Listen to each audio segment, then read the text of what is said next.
some coaches go elsewhere and you forget about them. That's what happened with, at least with me, Eric Bieniemy. After talking about him at length at this time last year, well, I mean, he goes to UCLA and we didn't really talk about them, Chad, the Bruins. Maybe a little bit, but not much. They went on a nice little stretch run late in the year where they played well. And Bieniemy's, of course, back in the headlines because he's no longer the offensive coordinator there. Didn't last long. They were not good. And the spin zone is in full throttle now, where his agent is saying, "Oh, this is a mutual parting of ways. He's looking forward to getting back into the NFL in 2025 and whatever." That here it comes again. And there's also reminiscing taking place. Yeah. First, the spin job. I just want to read this because it's notable because it's one of the better attempts I've ever seen to spin a story about a coach not coaching well 24 hours later and getting fired. This is from Tom Pelissero in a direct statement from Eric Bieniemy's agent, Jason Fletcher. Kudos to Jason Fletcher on this attempt. It was a great effort. Well worded. He says, Eric and UCLA mutually parted ways today as previously planned. He's still getting paid by the Commanders. After interviewing for head coaching jobs last year, he wanted to stay active and busy. So he decided to go help out Deshaun Foster, who was like his little brother at UCLA, as opposed to sitting out a year. The plan was always to return to the NFL in 2025, and he's looking forward to the opportunity. He said, hey, guys, he's just helping out his kid brother. It was always just to keep him active in coaching. There was always going to be a one-year deal. There's no firing. Mutual parting of ways. Now, mutual parting of ways in a situation where they immediately hired Tito Sunseri, Indiana's offensive coordinator. Awfully convenient, Hutton, that was the case. This was no mutual parting of ways. He was fired for poor performance. Well, I mean, I don't know this. Did he have longer than a one-year deal? Oh, it said it was a one-year deal. That's it? Yeah, so I think his contract's also expired. Well, yeah. Look, maybe he was not retained. Yeah, maybe. Look, if he would have been really good, they would have tried to keep him, and he probably would have stayed for more money. But he wasn't, so it was easy to get out of. It's like, is Mike McCarthy going to be fired, or is it just his contract expired, so he's no longer an employee of the Dallas Cowboys? Right. Right. That's more or less what this is. And you could say one-year contract. Well, okay, maybe he does want to coach in the NFL again. But I don't know if last year is anything like this year, how you link up in that manner, given the fact that we didn't see him do anything at UCLA. Well, so let's recap Eric Bieniemy's career here as a coach, right? Eric Bieniemy, and it was odd to everybody at the time when you're thinking, man, this guy's the offensive coordinator of the Patrick Mahomes-led Chiefs team, winning titles. Right. How's he not getting a head coaching job?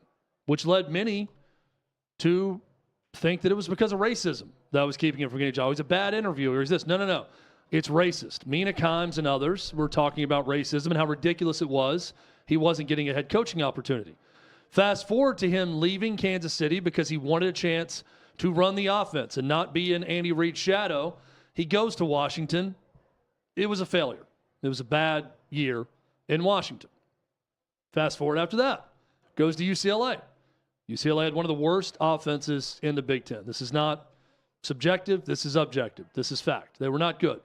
And he's fired after 1 year at UCLA, which does bring up a lot of people on social media going back and exposing cold takes to people.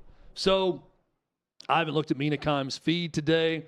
Only Mina Kimes can look at all the racist stuff that's being said about her that she claims that OutKick readers are sending her way and threats to her family. Only she and her family can see that. I can't see her account. I can. I'm not going to go in and look at all of her at mentions. But someone who did was Nick Wright of Fox Sports. And he writes, and I think we can all jump to the conclusion of who he's talking about here. Probably one of the websites that wrote a lot about Mina Kimes before. The worst people on the internet are singling out and attacking Mina Kimes. I wonder why. So, people attacking Mina Kimes for bringing racism into the Eric Bieniemy debate. Now, here's Nick Wright bringing sexism and racism into a debate about people hatred, calling out Mina Kimes for a poor take. Calling out Mina Kimes, I wonder why, is the one person who was calling out the league for Bieniemy not getting a head coaching shot years ago, as if many of us weren't saying the same things. So here's my clip from the same time frame. For what it's worth, I stand by all this. This day, and the only addition I would make is the one white offensive coordinator I listed who didn't get a head coaching job, Brian Callahan, has since gotten one. That from Nick Wright. And I guess he said a lot on his show, and he's bringing back up his take. And right? here's what he said on what he was referencing. I understand there are some people in the audience that are far, far more bothered by accusations of race playing a factor in things than they are by actual racism. And that's pretty bothersome. But let me just give you the facts here. He can't get the job because Andy Reid, and everybody knows Andy Reid calls the plays. Well, that didn't hurt Matt Nagy. Right. That didn't hurt Doug Peterson. That didn't hurt Andy's last offensive coordinator in Philly. So what do offensive coordinators of Super Bowl teams do? Well, the Chiefs have been a contender for 5 years, so let's use that sample.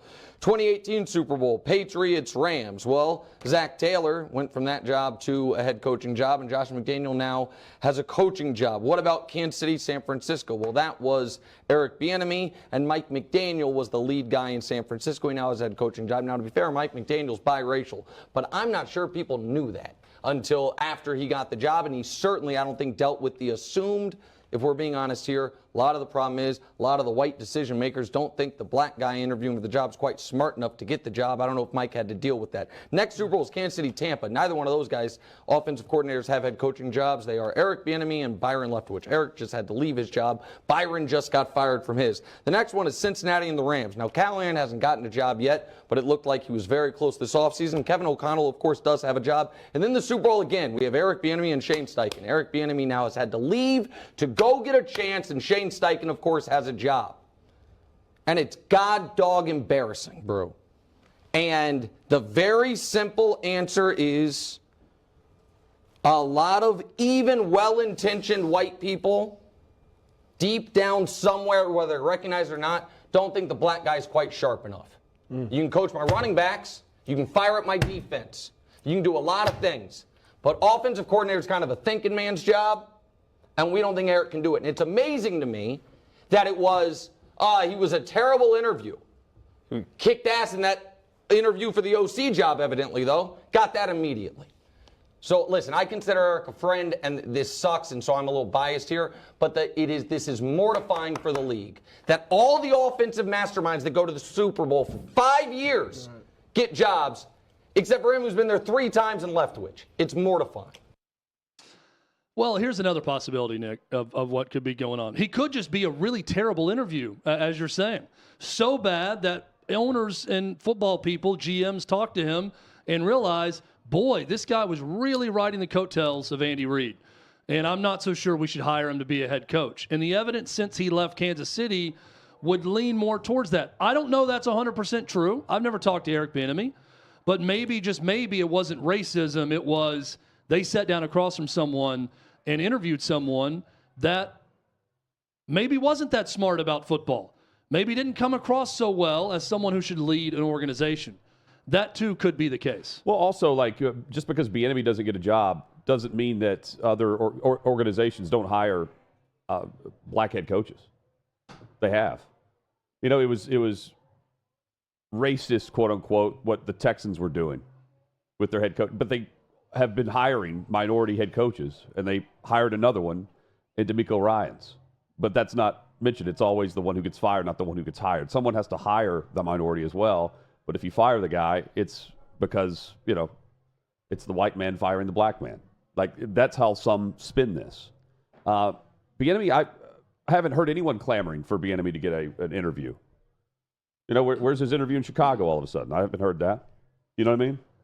Like, it's just there's also, we can't ignore the fact nonsensical. There's people who have come out pretty out in the open and not said great things about him as a coach. Sure.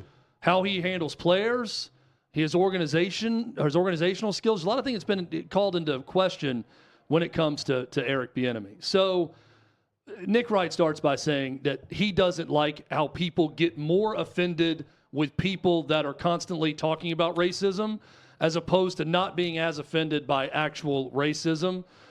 Sure. Yes, that's certainly a thing. There are a lot of people who like to get really offended about people being offended and about people doing that. I don't really get into that as much. I don't really care, one way or the other. I just don't always like when it has to be this. Well, these white guys got a job. This black man did not get a job. Must be racist. Because what we've seen from Eric Bieniemy, since he hasn't been working for Andy Reid, is a guy who's not produced as an offensive coach through 2 years. Right. At two different places, in pro and college. And here's the other thing, too. Like, there in some situations, he mentions Brian Callahan Nick's a smart guy. I mean, he's referencing all of the candidates that were going to get head coaching jobs or were interviewing. Well, the Titans, the guy behind the interviews for the Titans is black and ran Carthon. So I don't know how you tie that into Callahan being the white guy. Well, he even name dropped, and that was a nice But little I'm thing saying, at the end about it. The one guy that I mentioned that's now since got a job is Brian Callahan. Right, but if the owner Zing. if the owner who happens to be white is hiring a white head coach, Amy Adams Strunk has a black general manager. Yeah, and what he's arguing is it's the white owners, all the owners. But that's my point. Like white. they've hired They're the ones hiring the coach, not the GM. It's just not that a blanket. No, this is the reason why. And I mean, this will really be interesting to see how this is covered. When Brian Flores gets a possible head coaching opportunity with an interview, and he still has a lawsuit going on with the league because of how productive his defense has been and how he was as a head coach in Miami, which was really good. Not great, but really good. Will he get another opportunity based on the production that he's had in the league while he has the lawsuit ongoing? That will be the real fascinating storyline with this, because he's the one he's suing based on this. Yeah. And whenever you bring up his name, it's not just a blanket, no, he's suing the league, he's not going to get a chance. I mean, talking with people, they're like, yeah, he's going to get another opportunity because of the production. Well, and let's go back to that first tweet. You see what I'm saying, though? Yeah, no, I get it. And let's go back to that first tweet on what he was saying about the worst people on the internet, singling out and attacking Mina Kimes. This is where I get a really good laugh, because Nick Wright's not the only one here. He's merely a representation of what happens. It is the media member that gets up on their white horse, their steed, and they start riding into town gallantly. These chivalrous people riding into town to protect Mina Kimes' honor as a media member because she's a woman and she's a minority. And, I wonder why people are singling her out. Well, let me give credit to Mina Kimes here. They may be singling her out because she's more popular than Nick Wright, and her shows she goes on are viewed by more people, so they're going to remember her take more. That could also be the case, just like Eric Bieniemy not being great explaining how he's going to run an organization in a meeting is possible. So maybe she had the more memorable take. Nick had a decent take there. He did his research on it. Yeah. Got no big issues with it. But maybe people remember Mina Kimes' take more than Nick Wright's. It doesn't have to be that everybody who disagrees with Mina Kimes is also racist. Not everything is Django Unchained, is what you're saying. Hutton, we've seen Riding this for in years, right? The gallant media members that will come to the defense of any woman. The damsel in distress that's getting attacked on social media. How dare you? How dare you single her out and attack her for her bad take? It just makes me laugh. The Houston Texans are a prime example of what's wrong with this narrative. You got rid of David Culley. He deserved better. You got rid of Lovie Smith. He deserved better. How dare you, racist organization? And then they go hire DeMeco Ryans. Yeah. Over Sean Payton. That was one of the funnier turns in recent NFL history when it came to that storyline, that narrative, whatever you want to call it.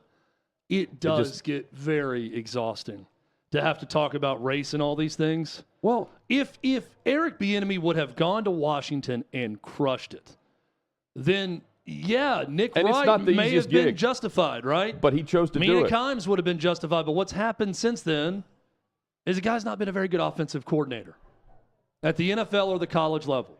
Maybe he turns it around. Maybe he'd be a better head coach than offensive coordinator. But again, if you were in an interview with someone and you quickly realize, boy, I'm getting Andy Reid's typist and not the Andy Reid offense with this guy. Well, like Matt Patricia. Matt Patricia is basically the secretary for Bill Belichick. If you go interview Matt Patricia and hire him, you might get the Detroit Lions Matt Patricia. Why? He's not Bill Belichick. Well, some can be good coordinators, but not good head coaches. Yeah, Patricia, but you don't know that until they're head coach. Patricia was a pretty good coordinator. Yeah, sure. But and let me also just it's reference, also Belichick's defense. How many same stories? Thing as Andy Reid. How many stories have we heard of him not interviewing well? A bunch. My guess is the organizations that he's interviewed with, some have hired minority head coaches. Because a bunch would mean he's interviewed with several, had chances with several. The other weird thing about it, Chad, and I was thinking this in real time. Whenever Mahomes or Kelsey or Andy Reid, for that matter, whenever they were talking about the success on offense, I never heard Bieniemy's name mentioned. It was always the trio. Those were the faces of the offense. So, again, the immediate praise of the on-field interview on Sunday Night Football, Monday Night Football, whenever it was, those were the names mentioned along with whoever was being interviewed about the offense success. That goes to show you who's behind it. But you can be a great offensive mind and be the coordinator who's not calling plays. That happens in the league, too. He's been a head coach. He's interviewed, for 15 different head coaching positions in the NFL. The Jets, he's interviewed with 3 times. They've definitely hired a black coach, and Todd Bowles. Yes. And Herm Edwards. And, and Robert Saleh. Yeah. Minority head coach. That's what I'm saying. So it's not just because the man is black. And you got the sweeping accusation there, which that doesn't trend across the league at all, even at general manager positions. Yeah, where they may have a white head coaching hire. Chad, Urban Meyer, white head coach, formerly, he's not going to be interested in the Ohio State gig. How about this statement? A statement from Urban Meyer. From the desk of Urban Meyer. Yeah. It has come to my attention that there are reports speculating my return to the sidelines in Columbus. While I thoroughly enjoyed my 7 seasons as head coach at the Ohio State University, I have no interest in coaching again. I will always be a Buckeye and have full confidence in Ryan Day and his staff and every player that puts on the scarlet and gray. A statement from Urban Meyer. Thank you, Urban. Yeah, we needed to get the papal blessing from Urban Meyer. Urban has come down from the cathedral, and he has blessed Ryan Day and says he has my full confidence. I also like the little thing about, while I enjoyed my 7 wonderful years in Columbus. I will always Hey, you guys remember those 7 years where we beat the shit out of Michigan pretty much every year, and we won that 2014 national title? Ohio State fans, you remember that, right? You remember that, right? Yeah. Those 7 years? Those 7 glorious years I spent in Columbus. I love the start of that. While I enjoyed my 7 terrific, mostly Winfield years, beating Michigan, our rival, and winning a national title, I am not going to be the head coach, and I fully support Ryan Day, who can do neither. Beat Michigan, nor win a national title. Thank you, and God bless. This has been from the desk of Urban Meyer. I have picked Ohio State to beat Michigan each of the last 4 years while on TV. And everyone has. You better believe I'll do it a 5th. Everyone has. Big Noon Kickoff will be there in Ann Arbor next year, and it'll be a 5th time that I'll be picking them. Thank you, and God bless. Instead of the papal blessing, maybe it's the golden controller. It's passed. We're not going to see it pass back. Check out the cringeworthy moment of in the film room, in the game room. Here's Ryan Day getting the opportunity to coach after Urban leaves. How we looking, Coach? It's looking great. Your turn, brother. Thanks, Coach. God.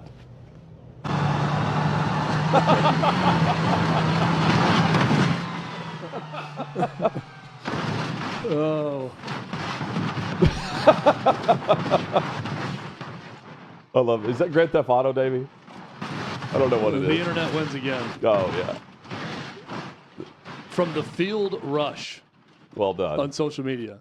That was terrific. I can't think of 2 worse actors as head coaches than those 2 guys. You're really putting them in a position not to succeed when you ask Urban Meyer. That doesn't say anything about them as a football coach. I think they both know and can coach football. But as actors, if you put them in a scene like that I can't think of a worse 2-person combo to play that little scene out of handing a game controller to someone. Think about it. No, I'm certainly not going to be able to act either. But I do think that, Chad, you and I could do better than this. Oh, my gosh. I mean, anyone. How we looking, Coach? It's looking great. They should have got Lou Holtz to do this looking video. Great. Your turn, brother. Thanks, Coach. Thanks, Coach. The crash scene gets me, too. It's felt like this long of a crash every time they played Michigan. I think it would have been great if they had Jim Tressel playing a video game, handing it off to Urban Meyer, and then handing it off to Ryan Day. Jim Tressel would have crushed it. He's got a big personality. Yeah. I've interviewed Jim Tressel. He can talk. I bet Urban didn't want to be a part of Jim the Tressel would have been a terrific salesman. You have to put the sweater on that. Oh, the whole thing. But he would have sold it. He takes the sweater off. Yeah. Lou Holtz would have sold it. Oh, yeah. Smoke a cigar. We'd like to know where the hell Lou Holtz is right about a now. pipe. Yeah. He's sitting in his recliner watching this interview. That's what he's doing. The man loves football. Lou Holtz is he's sitting in a recliner. He remains accurate on your team, sir. Yes. Lo, these many years later, Lou Holtz was really right all along. Seriously, though, the two worst college coaches as actors, I can think of far few that would do. Dabo mainly, maybe? Dabo, though, would be so ridiculous. He would overplay it. With the dance? He would overact. Oh, Brian Kelly. He'd be like the over-the-top Shakespearean Brian actor. Kelly he's acted before. We've seen him act with the accent. Brian Kelly, though. Family. Brian Kelly has a little bit of charisma and can when he talks. Just Ryan Day and Urban Meyer just don't. He could be himself. He could portray himself in a film. Yeah. Now, if he's acting. The accent work could use some work. And family. He unfortunately tried that at mid-court at LSU. Brian Kelly and the dance. Remember the circular camera going around the Me dance and my podium? family. With the recruit? Remember him dancing? Yeah. Throwing up the L's. Yeah, there's it's a tough video. Sorry, that great ending. It means LSU, but it means a lot more this season. So the NFL had a chance to kind of bail Cleveland out here. The Browns, they're not going to. They're citing insufficient evidence. They have closed their most recent inquiry on Deshaun Watson, and according to Mary Kay Cabot, a league spokesman said the review has been closed. There was insufficient evidence to support finding of a violation of the personal conduct policy.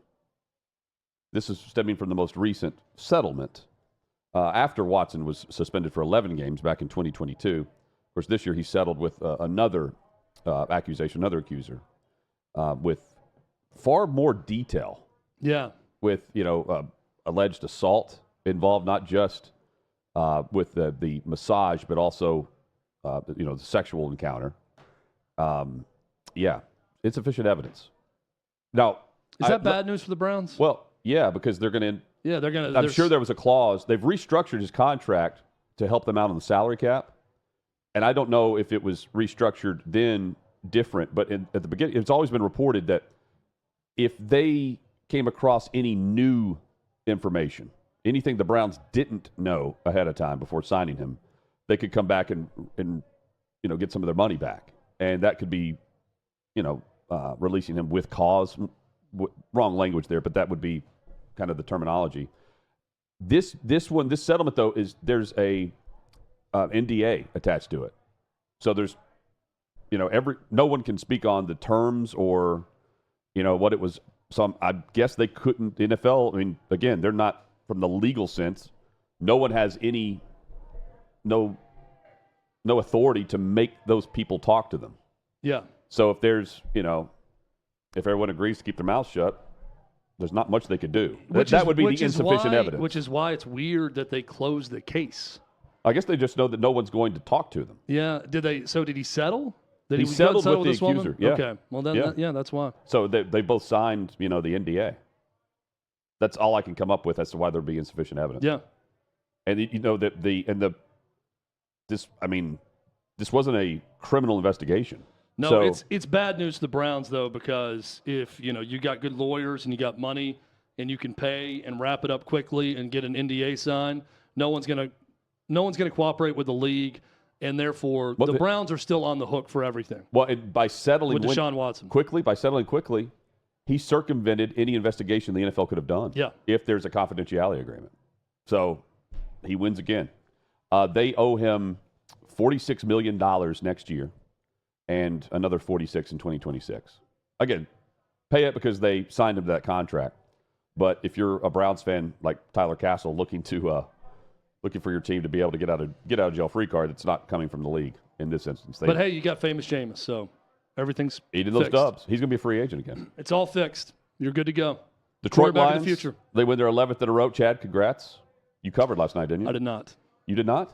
I did not. It was minus 3.5. They won by 3. Oh, I thought it was 2.5. I lost by half a point. I thought Chad won based on the spread there. The over hit also, so Davey did not hit. Oh, that's right. Davey Good went thing under. I faded Davey. I took the over. Yeah, it was not close. I think it You know was what? 51, right, Davey? It was like 17-7 at half or something, right? It was 77.5. 17-7 at the half. And yeah, the over was under at half 51 was and a half. The over under at halftime was 50.5. And it was 17-7 at halftime. I felt That's good. when I felt good about the over. Yeah, well, How do they know that? I don't know. Well, how It's do they know? 17-7 at half. too many turnovers. A half a point is what I lost by. So there's the classic example of how do they know? The line was 3.5. man. They won by 3. The previous matchup was a 4-point difference. Yeah, I know. It We got is a good crazy, game, though. man. We It was got a good game. The Lions keep rolling. Hey, and how about the riverboat gambling of play calling? He is always going to be aggressive, man. The Lions are always going to go for it. I had a buddy I was talking about this with today, watching Dan Campbell and how likable he is, that post-game speech and the going for it, and you got your quarterback falling down on the play and they still pick it up, all of that. And Dan Campbell is Mike Vrabel if Mike Vrabel wasn't such a smartass with people. Like, he's the likable version of Mike Vrabel. They're the same guy about the same stuff. They're huge, tough guys that played a long time in the league. They're about getting tough, competitive players that have a go-for-it mentality, that have a no-excuse mentality. The difference is Dan Campbell is so likable. Here's the difference in them, I think. And he's good with the media. I think he likes people. I'm not saying this to criticize Vrabel. I'm just saying Vrabel's a lot like Vrabel's a lot like his old head coach Bill Belichick, in that sometimes you question how much they like people. And being around people annoy them. They are carved from the same stone. Keep in mind, Dan Campbell, college roommates with Billy Lucci. Yeah. And you've got Luke Fickell, who's the roommate with Mike Vrabel. There's a difference there, I think, in personality. Also, Vrabel is one that'll just whip your ass in front of people at a bar, hypothetically. Dan Campbell will have you come to the back room, and then he's going to whip your ass. Yeah. You see what I'm saying? Yeah. There's a difference there. Well, there's a either way, you're screwed. Yes. Yeah. And I just watch him like, man, this could have been Mike Vrabel with the Titans for years, but you don't give yourself any leeway when you're not nice to anyone. Right. Media, everyone around. Like, at some point, you better win a ton if you're going to be the way, a la Bill Belichick. Because when it goes south, you're just not going to get the benefit of the doubt. Not to say that nice guys are going to hang on for multiple years sucking, right, if they're not winning enough games. But you get where I'm going with this. Yeah. Dan Campbell is the crazy good version of Mike Vrabel, and I think they're kind of the same coach. The other difference, Mike Vrabel may even be a better head coach if given a longer-term leash with better players. Well, that's the key. The Lions have drafted so well. Yes. And they took full advantage of the trade with Matthew Stafford and turned that into a gold mine. Like that's they're not trading Amon-Ra St. Brown because he's under a contract dispute. Yeah. Like A.J. Brown. Just there's a lot of differences with the roster, obviously. But the head coach is very similar. Who would win in a fight between those two?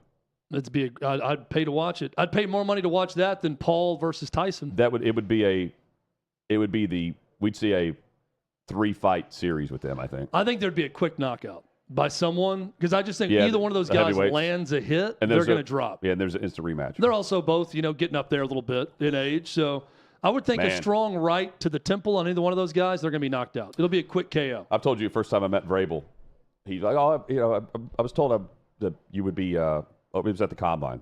I was with Titans Radio at the time, and he gave me like the Paul White Big Show, like hand on the chest, the chest slap that was so hard. I felt like you got a handprint on your sternum. I felt like it felt like my heart was going through the back of my chest. Boom, and I had my hand out like this, and he was like, smack. Instead, smacked you in the chest. Yeah, he's a funny dude. He was funny on the Manning cast. Like, he could be that guy. If a palm could punch someone, that's what he did to me. Yeah, he could be hilarious, is what I'm saying, with the media and everybody. Like, it could be a Dan Campbell, but that's not. They're the same guy, but not. Dan Campbell's the softer version of Mike Vrabel. Not that he's soft, but nicer opposite version of Mike Vrabel. Total alphas in every Both way. of them are, yeah. Which 7 seed right now in the NFL is the alpha of the playoffs? Who's going to get in? In doing this through the lens, Chad, of AFC, NFC, if the College Football Playoff Committee were trying to determine which team right on the bubble of the NFL playoffs with 5 weeks to go would be right now in the NFL playoffs. Currently in the AFC, the Broncos are the 7 seed for good reason. I mean, they're 8-5. This is the answer. That they are the team that I would look for against the other contenders. The Colts, not buying it at 6-7. The Miami Dolphins, if you're in the room, I'm saying, hey, they're headed to bad weather, regardless if they make the playoffs or not. In round one, they have Jalen Phillips, who's out. They have many injuries. They are playoff caliber. They are not playoff worthy, is how I would term the Miami Dolphins right now. They're going to win against bad teams, lose against good teams, especially on the road. Cincinnati's 4-8. They have all of the accolades of scoring more than 30 points. The problem is they've lost 4 games this year when scoring 30-plus. Their defense is awful. And the Broncos, they had a, $80 million cap hit whenever they got rid of Russell Wilson. And Bo Nix has thrown, 17 touchdowns. I'm doing the math. 17 touchdowns since the start of October. They're not doing much in the playoffs because I think they're on the road with a rookie quarterback, but they're the best team right now, not just by record, I'm saying. In the NFC, do you agree with this? Yeah, this is an easy one because if I'm in the selection committee, they got the wins are out of line with everyone else, and I think they're better. So Washington right now is the 7th seed of the NFC. Tampa Bay, Arizona, and LA are trying to keep pace with what the Commanders are doing, who had just lost 3 straight but won this past Sunday against the Titans.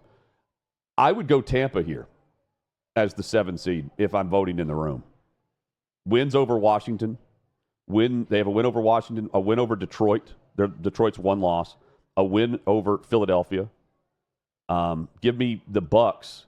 They're number 13 in strength of schedule in the preseason. Right now it's number 8 based on who they played. Washington, by the way, is strength of schedule last in the league. They are right in the middle of the league, the Bucks are, in controlling games. And, hey, if you want to look at Baker Mayfield and what they've done, Mike Evans still leads the team in touchdown receptions. And he missed a lot of time since the middle of October. Now he's back, and they've managed to stay at the 500 pace. I think they're most deserving of the 7th seed if I'm in the room. Best team, I'm still looking their way just because Baker's playing at such a high level. He's top 5 in passing. The Commanders get the nod. Best team, I think it's Commanders or Rams to me. Rams had the win over Minnesota also. Okay. If I'm trying to project into the playoffs and who could go on a run or win a game, maybe it's LA, but I'm with you, Hutton. I would lean Commanders. They had an overtime loss at Kansas City where they didn't get the ball. Yep. And Baker knew he wasn't going to. They're 4-2 on the road. That's the other part. They're 6-6, but 4-2 on the road. They're a road team as the 7th seed. Yeah, it's Commanders or Bucks. Tampa, I think, is going to make a run here.